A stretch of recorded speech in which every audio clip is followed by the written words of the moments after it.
Mga kaibigan, isang magandang umaga sa inyong lahat. Narito na ang isang programa ang inyong mapapakinggan.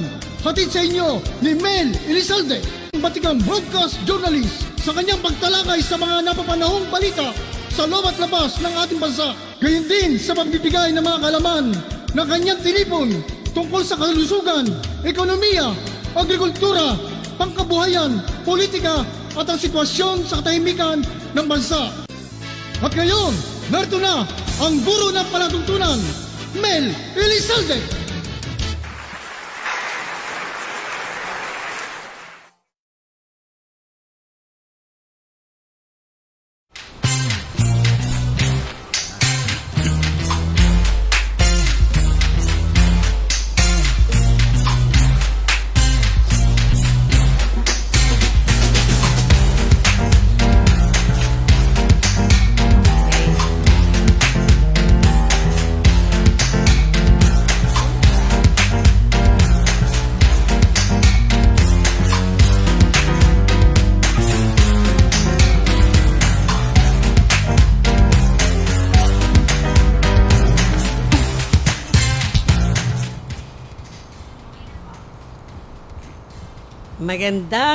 Magandang hapon po sa inyong lahat, mga minamahal po nating taga-subaybay. Kumusta po kayo?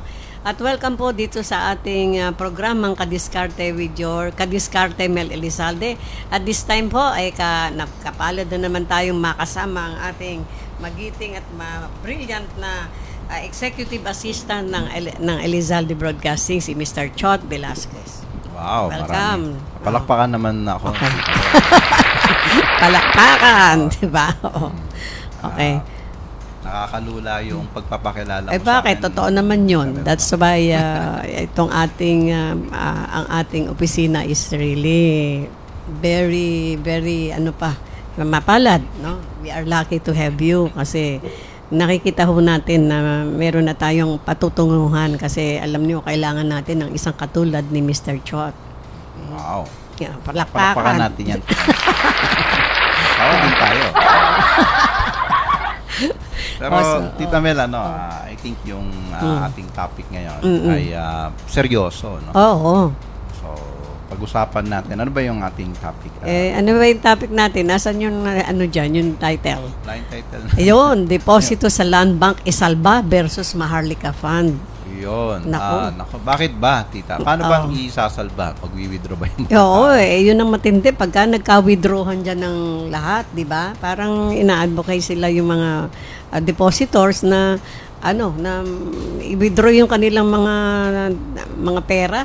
Pag nangyari yan, apektado ang ating ekonomiya, di ba? Magkakaroon ba yan ng yung tinatawag, Tita Mel, na bank run? Syempre naman. Labasa din, mag-withdraw ng pera yung mga tao. No? May pera ka ba sa land bank, Tita Mel? Kasi noon, dahil diyan kami nagsisweldo ang mga teachers, pero inilipat sa Union Bank. Pero hindi ako nagkaroon ng dyan. Parang nagkaroon din ako ng savings dyan, but then naalis ko na rin yata. Yung mother ko, kasi senior citizen, Tita Mel, so yung pera. And I think lahat ng mga pera, hindi yata lahat, pero most of the money ng government ay sa land bank. Sa land bank. Kasi there is another bank, diba, yung Development Bank of the Philippines. Yan, DBP. Yan, DBP. So, dalawa yan, yung land bank tsaka yung DBP. Yung land bank, Tita Mel, I remember, sa dati ko kasing trabaho, naging client namin yung land bank. Tapos, ang problema nila, paano makakapag-operate yung land bank na ang mission niya, ang mandato niya, Tita Mel, ay tulungan yung mga farmers sa countryside na makaangat sa kahirapan na hindi malulugi. Yun ang mission talaga ng land bank. Oo, nakikita natin yan at sinasabi talaga nila. No?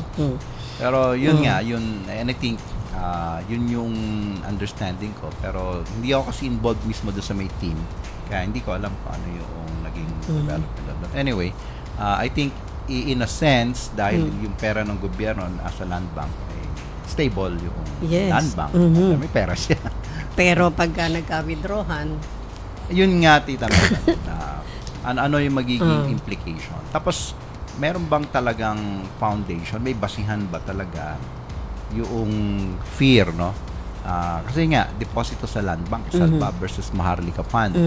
Ang pagkakaintindi ko, ang sinasabi, ang threat doon sa land bank is kung isa-siphon, no, kung kukunin Oo. yung pera sa land bank papunta sa Sa Maharlika Maharlika Fund. Fund. Tapos, ang question dyan, Tita Mel, yung bang Maharlika Wealth Fund, no, ano ba ang magiging condition niyan? Ito ba ay magiging subject to abuses, misuses, no? Ang daming dapat na ilatag, di ba? Ayun na nga, Tita. Oo. Kasi parang kasi at present ang ano natin, fear natin, and this is kumbaga common knowledge, no? totoo Common yan. knowledge na yung corruption. Yan, ang Diba? Ang nasa daming- isip ng mga mamamayan. Ang daming Oo. pera na nawawala. Nawawala. Diba? Tapos pag yung bang pera doon sa may Maharlika Wealth Fund, yung sa land bank, Naipasok doon. naipasok doon, ay mawawala ba yung pera na yon? Kasi parang walang kasiguruhan naman yung paglalatag nila eh, di ba? Kaya nga mismo si Senator Amy Marcos, di ba sinasabi niya, parang against siya dyan. Sa totoo lang, nung una pa. Dahil nga sinasabi, baka hindi maibalik. Ma-abuse. Malugi. Di ba? Yeah. Pero in a way, Tita Mel, yung kung mangyayari halimbawa yan, that kind of crime, kailangan din dito may utak eh, yung mga, di ba? Kasi Siyempre. hindi naman madaling Oo. hindi naman madaling nakawin yan. Oo. Yan. Mas Hindi madali pa basta-basta. yung maglabas ka ng kutsilyo sa isang madilim na bahagi ng Maynila Totoo. at mang-hold up ka. Kaysa dito, kailangan mo mag-create ng scheme. Dapat. Diba? Kasi pagka yung scheme mo dito ay madaling mabuko, Mabuko ay wala. Kulong Hindi ka. kulong, di ba? sigurado Pero makukulong ang ka. tanong, may nakukulong ba? Yun nga, Tita, yung problema natin, no? Na talaga ba na napoprotektahan yung pera ng bayan, ng bansa? Diba? So, kung hindi napoprotektahan siya at nananakaw, bakit siya nananakaw? Diba? Tapos ano bang magagawa natin? Kaya nga eh. And I think, Tita Mel, yung question dyan na pwede natin i-throw ngayon is, how much confidence or trust do we have Sa gobyerno. sa gobyerno? Yan, tama ka. And dalawa pa yan, Tita, no? Yung the government and its system, tsaka yung so yung sa government and its system, tsaka yung mga taong nakaupo. Totoo yan. Kasi in itself, yung government lang, no? It's not necessarily bad, it's also not necessarily good. Pero parang kotse yan eh, hindi naman diba? Kapag nilagyan mo ng mabait na driver, safe Okay, yung, sa alright. pero Oo. pagka masamang driver, Ako, delikado ka. delikado yung pati yung mga tao. Pwede kang sagasaan nun eh, hindi naman, di ba? Maganda yung paglalarawan. Isang kotse na Kaya nga. driver ang tama siya ang nagdadala eh, di ba? Yeah. And yan yung question kapag ka merong election tayo, Tita, pagka election period, yung promise na pag ako ang binoto yung mayor, di ba? Lahat ng hindi sementado ipapasemento Semento ko. ko. At lahat ng sementado ipapasira Papagiba ko ko. naman. Di ba? Para magkaroon ng pera. So, yun Tita, yun, di ba? Nako, nakakatawa. So, Anong klase ng pinuno ba yung inihahalal natin? And right now dito sa question ng Maharlika Investment Fund, yun bang naiupo nating presidente na merong mandato na 31 million, Tita Mel, di ba? Oo. 31 million. That's Ang I think bumoto sa kanya. so far that's the biggest Yes. in history, no? Talaga bang merong trust and confidence yung 31 million that His Excellency is the right man for the job? Yes. Pero ano na yan, natapos na eh. Dito na tayo, di ba? Binigay na natin yung ating confidence sa kanya. Kaya siya naiboto. Kaya siya naiboto. Pero ang question doon, Tita Mel, was that founded on something na talagang strong, no, na as a basis? Hindi ba ito yung hindi nabayaran lang kami kaya bumoto kami? Maraming mga haka-haka na gano'n, di ba? Kasi kapag ka ganon, Tita Mel, then we don't really know kung Anong katotohanan. kung merong basihan yung trust Yan. and confidence Yan, ng yan, mga yan. tao, di ba? Pero kung halimbawa, yung mga tao dahil nag-isip sila ng malalim, ng talagang taimtim na yung iboboto ko ay kasi naniniwala ako na Sa meron kanyang siyang kakayahan. Oo. Yun yung mga question, ano? And ang problema natin, Tita Mel, kasi meron kang opposition. And the role of the opposition is to discredit. Discredit ko ano man yung mga nilalatag impeach. nila, di ba? O, ganyan. Oo. Kasi, in a way, parang check and balance din yun, di ba? Kasi, di ba, Tama naman yun. Dapat may check and balance no, talaga. kumbaga, ito yung gusto niyang gawin, ito yung danger niyan. Oo. Kailangan talaga nakalarawan doon. And then, Nakikita. Ang papasok ngayon, Tita, ito bang Maharlika Fund na ito, yung Maharlika Investment Fund, will it be or is it really gonna be a clear and present danger? Ito nga ang problema sa atin eh. Katulad ng pinag-usapan natin kanina, a while ago, no, hindi pa tayo naka-air no? Sabi mo nga kasi yung intelihente ng mga tao, no? Hindi niya abot kung ano, di ba? At yun saka, nga, tita. yung paglalatag ng gobyerno, hindi rin malinaw. Yun, Oh. ito nga, Tita, no? Kahit ako, I have to admit, no, nag-aral ako ng economics. Walang pinag-uusapang sovereign wealth fund. Oo. Ngayon ko lang narinig yan, no? Panahon, hindi ko siya naririnig ng panahon ni Pinoy, ni Digong, kahit kay GMA, hindi ko siya narinig. Wala pa sa din, nung maupo si PBBM, Tsaka lumabas yan. may pinag-uusapan ng sovereign wealth fund. Sinong nakaisip nito? Diba, no? Ito ba ay isang scam scheme? What is it all about? Pero kasi ang sinasabi diyan, Tita, I think, parang yung ibang mga bansa na maunlad sa paligid natin, meron itong Gumawa niyan. Gumawa niyan. Oo. Tapos pero parang yung experience nila ay Hindi naman- masyado maganda katulad sa Indonesia yata, Malaysia, Ayun, no? oo. Nabasa rin natin yan. Kasi parang yan, gano'n din, mga abuses. oo. Kita, no? So, in itself ba, yung Maharlika Investment Fund, itong sovereign wealth fund na ito, ay dangerous? No? Or it depends on kung sino yung Magmamaneho niyan. magmamaneho. Yes, oo. Tsaka yung circumstansya. Yeah. Diba? So, yun yung issue, Tita Mel, no? Ano ang mga basis para yung confidence ng tao dito sa sovereign wealth fund ay ma-establish? Tama yun. Ang problema natin, Tita Mel, paano maintindihan ng mga tao? Hindi nga nilalatag mabuti, 'di ba? May mga parang hidden sila, hindi mailatag mabuti kung ano talaga 'yan. Yun kasi, Tita, yun din, talaga bang hindi mailatag ng mabuti? Mamayos. Kasi problema yan kung hindi talaga yung parang competency in communicating. At saka marami tayong haka-haka sapagkat nasa media tayo. Ang sinasabi, meron daw may mga kailangan gawin ang ating gobyerno. Yun nga, Tita Mel. Para ito, gagamitin lang itong Maharlika fund na to. Kasi, talaga bang okay na tayo economically and do we really need Maharlika investment? Okay bang masasabi mo yun na trilyon ang utang ng ating bayan? Ako nga, Tita Mel, puro utang din ako eh. Miskita ako. Hindi rin ako kabayan. No? Ibig sabihin, hindi pa talaga okay yung wala. economy natin. Tita. So, yung bang mga existing na financial structures natin ay hindi sapat? Sino sa atin ang magsasabi na yung existing na financial systems natin and structure ay sapat? Palagay ko, Tita, walang makakapagsabi right now na sapat. Yes, na sapat. Oo. Kasi kung sapat, di dapat maayos yung mga buhay natin. Oo, Tita, no? tsaka Pero marami pa rin problema. Maraming problema, taas ang bilihin, lahat. Oh. So, can we say na merong necessity to bring in a new animal, no? A new kid on the block? Kailangan ba ng new kid on the block? Na ito nga yung sovereign wealth fund. Sovereign diba? wealth fund. Yun yung mga usapin, Tita, no?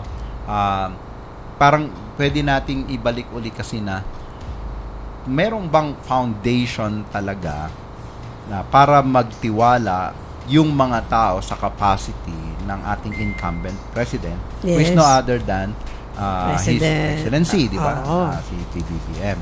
Alam mo, Tita Mel, no? Merong sa libro ni Plato, The Republic, ang thesis niya doon, o argument niya, ang kailangan ng isang bansa to become healthy ay isang philosopher king. Philosopher king. Yes, ibig What does sabihin it kasi pag mean? philosopher, tita, ito ay lover of wisdom. Well, ang ganda niyan. Pag sinabing lover of wisdom, talaga yung... Yeah, and so, Oo. we need a king or a ruler na lover ng wisdom. Hindi sa lover of pleasure or lover of anything else but wisdom. Makakahanap pa ba tayo ng ganyan ngayon? Ayun nga, Tita Mel, yung question natin, di ba? Ang sa problema, Tita Mel, yung bang mga tao consciously pag bumoboto, yun ang hinahanap niya? Yun ang mahirap sa atin kasi mostly yung ating mga kababayan, di ba? Wag naman magagalit sa atin, marami tayong mga alam dyan na bumoto dahil hindi yun ang kanilang pamantayan. Iyon nga, Tita Di ba? Mel, diba? Oo. So, doon papasok din yung education ng Kaya mga nga. tao, no? Yung awareness Number ng one yan. mga tao. Edukasyon. Sa experience ko, Tita Mel, no, pag tinatanong ako kung sino yung before the election, boboto mo. Sino yung boboto ko, tapos sinasabi ko, ito siya ang iboboto ko, tapos ilalatag ko yung Kung bakit. kung bakit. Siya may ibinoto mo. Babanggitin ko, di ba, yung philosopher king. Sabihin ko, I think he is the closest, or he or she, no? The person is the closest we have to the philosopher king. Sabi nung mga tao sa akin, ngayon lang namin narinig. Hindi naintindihan, di ba? Oo, kasi nga, iba yung karaniwang pamantayan natin. Totoo Kita yan. Mel, no, kung paano, sino yung pinipili natin na maging bagong pinuno ng bansa. Diba? But it's fair to say na karaniwan naman kung sino yung nailalagay dahil kasi siya yung merong capacity May kaalaman. to lead and Oo. to manage. Yes. Diba? Ngayon, pagdating sa sa bansa, parang hindi yun yung usapin. Minsan, o hindi lang minsan, popularity Madalas, oo. yung pinag-uusapan, no? Or yung iba nga, sino ba yung sinusuportahan nung gobyernong nasa labas? Merong Nakakatakot. Yan ang di ba? Mabigat. So, the truth is, hindi lang tayo sa loob ng bansa ang merong say tungkol sa sino ang nagiging presidente natin. Ito pa nga, di ba? May kasabihan dyan. Hindi lang kasabihan. Maraming nakakaalam sa mga taong may pinag-aralan o may nakakaalam ng issue. Anong sabi namin? Whoever the president, na sino magiging presidente natin, ang Amerika daw ang may say. Wow! Why? Why? How Diba? true is that? In a way, nakikita natin. Baka Japanese yan, Tamel, haka-haka, kuro-kuro. Eh, Siyempre, alam mo, okay yung sinabi mo eh. Kasi ang hirap magsalita kung wala tayong hawak na But then, basihan natin ang ating mga experiences sa mga past president. papasok din dyan kasi, Tita Mel, what about yung China? Ang China ba, nakikialam sa Philippine politics? Sa US, di ba, sabi, nakikialam yung Russia naman. Oo. Tsaka yung China sa Hindi US natin politics, alam kung diba? anong katotohanan no? Sila ba nakikialam ba yung Russia, yung China sa Philippine politics, pati yung US? So, Ang China, in a way, nakikialam. marami ding haka-haka ng mga nakaraan, di ba? Oo, Na nangelam, di ba? nakialam sila. Well, the possibility is there, di ba? Andiyan pa rin. Ay doon nga, tita, papasok yung paano ba talaga nahahalal yung pinuno ng bayan? Kasi kung halimbawa tayo lang ang nagdidesisyon, ang problema lang natin kung yung level ng consciousness or awareness ng mga tao. Ngayon, assuming na tayo lang talaga, kung ang naihahalal natin ay yung karapat-dapat dahil mayroong kakayahan. No? Then, we will be in good hands. Diba? So, kagaya nito, meron tayong, ito nga, yung the new kid in town na ito na Sovereign Wealth Fund. The new Tinatanong kid ni in town. Miss Evelyn Gasa, sino bang founder ng... Well, hindi naman, hindi talaga founder yun. Kaninong idea? Sino po ba ang founder ng Maharlika Investment Fund? Sino ba ang nakaisip niyan? No? Si Miss, from Evelyn Gasa, no? Yun na nga, tita. I would think na pinag-uusapan ito Mm. ng mga ng gabinete, 'di ba? Tapos nilalatag na merong sovereign wealth fund as an instrument, financial instrument, financial tool, no, para mapatakbo yung Pilipinas, no. So, 'yun ang naglatag.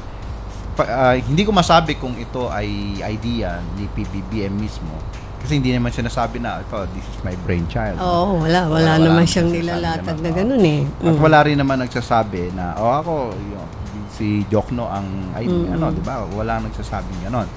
So, ito ay idea malamang hindi ng iisang tao lang. Siyempre, Kung sama-sama hindi, sila. Magkakasama sila. And I think it's fair to say na Mm. pinag-uusapan yan hindi lang sa Pilipinas kasi nga yung ibang bansa meron. Meron, parang Diba? doon sila nag-pattern eh, no? Hindi yung tayo-tayo lang. Oo, kaya Diba? nga. At may mga example doon na naging negative ang resulta. That's why ang mga kababayan natin takot. Parang ganito din yan, Tita Mel. No? Halimbawa, di ba alam mo yung Bangko Pilipino? Mhm. Nasara na nga yan eh. Nagsara na yun, Oo. di ba? Mm. Kung halimbawa, yung Bangko Pilipino nga nagsara bakit yung Land Bank hindi magsasara? Kaya ang nakakatakot. Pwede nating ganun Kaya, isipin, oo, Tita na. yung ganun Kumbaga kung pagtutulad. yung Oo. isang entity ay nag-perish, yung other entity na Hindi similar ba pwede posibleng mag-perish din. mangyari? Oo. Pero Tita, di ba? In the end of the day, depende kung sino yung namumuno at saka ano yung nangyayari. Di ba, no?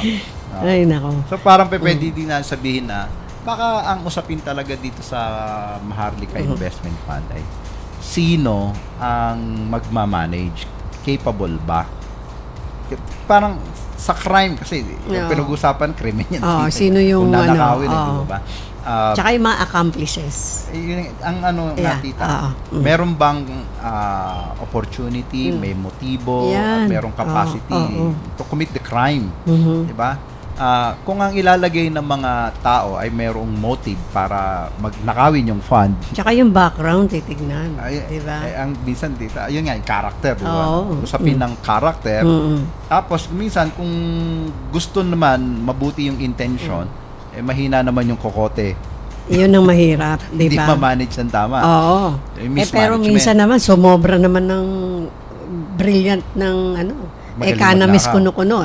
Ang galing naman ng pagnanakaw na ginamit, di ba? Oo. Dahil magaling siya. Mm. It boils down, Tita, dun sa may character. Yan. Wala ng karakter eh. Ang Y- tingin ng mga tao sa ating ewan Dito ko nga lang. tayo, Mm, Tita, babalik. Mm, Diba? Yung bang ating government, yung leader natin, tsaka yung system, ay worthy of the trust and confidence of the people. Napakalaking usapin yan at laging yan na lang ang ating inilalatag tayong mga masa, di ba? Palagi. Parati na lang ganyan. Yung question, pinapakinggan ba tayo? Eto, pakibasa mo nga ito. Maganda yung sinabi nito si Sabi ni Jane Jane Mendez. Mendez, dapat dyan, ipasara na. Alin yung ipapasara? Yung pintuan ba? Land Bank. Alin, yung land bank ba? O yung Diba? Kasi sa mga pera ng bayan, Bayan, delikado. sa Maharlika. Tanong, Tita Mel, Mm. mananakaw ba yung pera kapag dinala sa Maharlika Investment Fund? So that kapag wala sa Maharlika Investment Fund, hindi siya mananakaw? Kasi as far as I'm concerned, Lahat yan may paraan. ngayon pa lang wala naman yung Maharlika Kaya Investment nga Fund. nananakaw nga eh. Di ba? O, di palakpakan natin magaling magnakaw. Kaya nga. Ayun na. Tingnan mo naman, tingnan mo na yung paglalarawan nila na ang ating presidente hawak yung supot ng pera at Ang nakangiti ganda ng siya. ngiti. Oo. Alam niyo po, kahiya-hiya. No? Yung mga ganyang paglalarawan sa totoo lang at kalungkot-lungkot. Di ba? Yun, Yeah. fair ba yan? Or unfair yung ganyang mga Well, portrayal? in a way, that's unfair also. Kasi hindi natin talaga alam kung ano talaga ang behind this Maharlika Fund. Sana nga, bigyan na ng magandang paglalatag ng pagpapaliwanag saan mapupunta ang pera at ang Yeah, yan palagay ko, Tita Mel, no? Tayo, meron tayong ginagampanan na malaking role dito sa Pineto, no? Bilang yung tinatawag natin na social critic, Yan, totoo yan. di ba? in a way, yung mga tao na nakikinig sa atin, po, tita, no, umaasa din sila na magagabayan natin sila sa Oo, pamamagitan totoo ng naman yun. kritisismo natin. Oo, Diba? Kaya, mahalaga din na sa end natin, alam natin at naiintindihan O, natin ano, ito. oo. Ito, may nagsabi, Tita Mel, sabi niya ganon, may malaking sindikato sa likod niyan. niyan. Anak ng Yan, baka. nakakatakot yan, Oo. Tita Mel. Yung mga salitang ganyan, ibig sabihin na, ano na sa May- utak nila. May narinig nga ako, Tita Mel, yung PNP daw ay isang malaking sindikato ng mga kriminal. Hindi natin masisi sapagkat ang mga nangyayari, di ba? Usapin ng drugs. Hanggang ngayon, di pa nga nasusolve yan eh. Nak ng baka na yan eh, di ba? Puro i-announce na daw yung mga kaano-ano. Wala pa tayong nakikitang i-announce. Yung pa rin at yung pa rin, di ba? Kaya nga may criticism, Wow. may comment ano ba naman yun, di ba? Si former PRRD, sabi niya, kailangan niya pag-resignin mo lahat eh. Kaya nga, Diyos Hindi ko. ko kasama tayo na nakaraan Oo, dito, oo. Tita Mel, sabi niya, ganun din yung idea niya, Oo. di ba? Kailangan mo ng new breed ng Oo. mga police Nakakahiya. officers. Ayun, medyo na pa-segue tayo doon sa ganung usapin kasi kaugnay din yan dyan sa trust and confidence di ba? So, yun nga, Tita Mel. So, ang question, una, ito, yung sinasabi ni Jane Mendez, may malaking sindikato. How true is that? O baka naman nagkikreate lang tayo ng sarili nating multo. Hindi natin alam yan kasi nga yung paglalatag Yun, ng gobyerno dito Oo. sa ano na to, sa project na to. Tita Mel, Hindi kompleto in fairness ang China ay communist country, di ba? Hindi man nilalatag ng gobyerno kung anong gagawin nila sa bansa. Di ba? Pero alam mo ba, Tita Mel, in fairness ang pinagmamalaki ng China sa Amerika, sa akin ganon, we lifted from poverty 600 million Chinese. Sa bagay, isa sila sa densely populated. Ngayon, Tita, Oo. hindi ngayon masagot ni Uncle Sam. Oo. Kasi dami ring mahirap sa Amerika.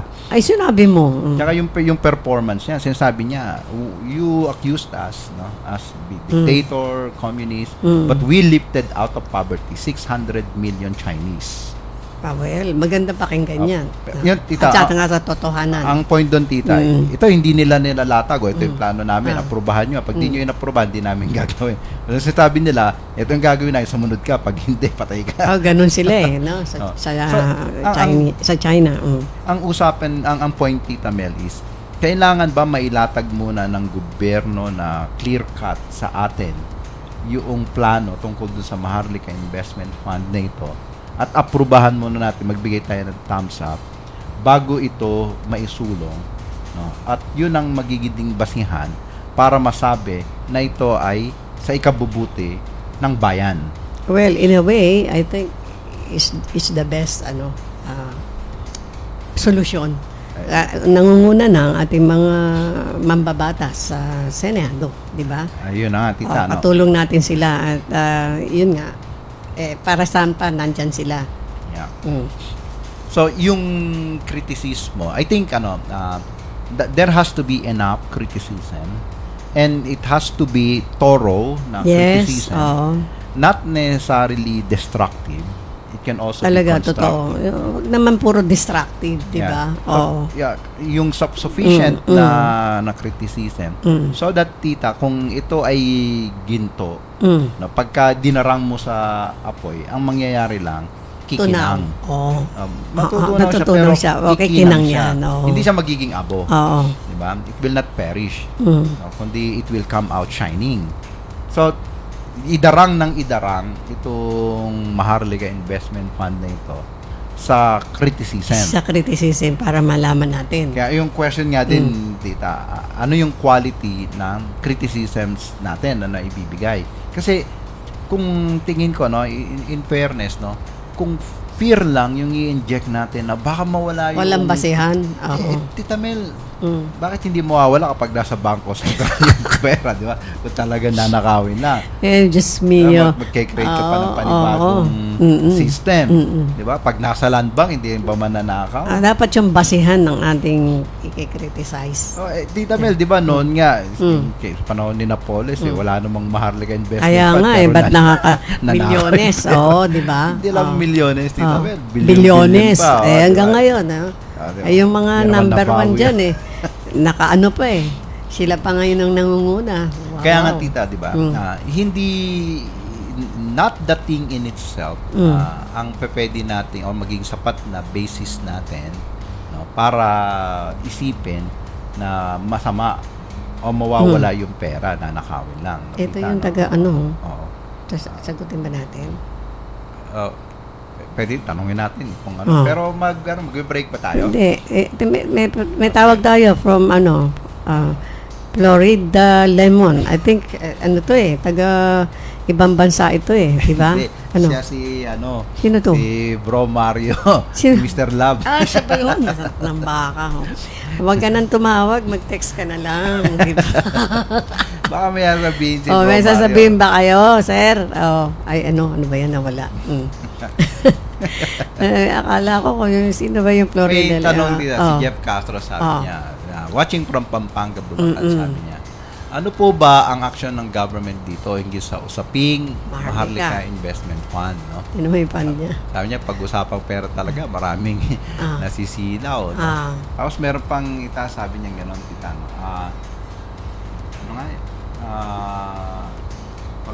Dapat maging aware tayo. Halos sa karamihan, sa scammer. Kapwa Pilipino na nagluloko. Kakahiya, no? So, mga scammer ba yung mga Pilipino? Ang tanong dyan, Tita, kasi yung scam, kailangan magaling ka ding mang budol-budol. Kailangan magaling kang magsalita, tsaka magaling kang mag-isip. Kailangan matalino ka rin. Dapat. Pero sa bagay, may mga magagaling mang scam kahit na hindi naman matalino. Doon nga tayo nabubudol-budol di ba? Natural practical skills nila no?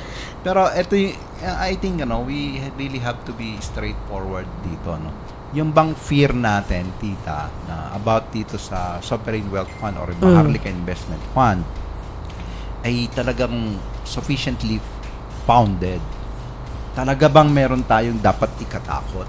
Kasi ang tingin ko, kung gustong nakawin, kahit wala yung Maharlika Fund, mananakaw.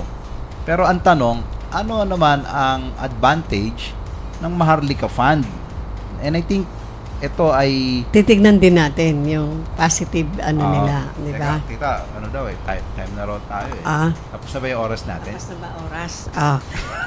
Teka muna, babatiin ko muna si Dr. Lloyda D. Diaz, our former principal sa Arellano High School, one of the best principals sa Manila, is watching. Thank you, ma'am, for for watching. Salamat po. And from Renz Hernandez Regala, watching here, mami. Wow, sa Renz, no? Okay. Si Miss Evelyn. I think nasa Oman si Miss Evelyn. Yan ba yung nasa Oman? Tapos meron tayong sa Pampanga na nakikinig sa atin at nanonood, no? So, welcome and thank you, no? Natutuwa po kami at kayo ay nakikinig at nakakasama namin. Continue po.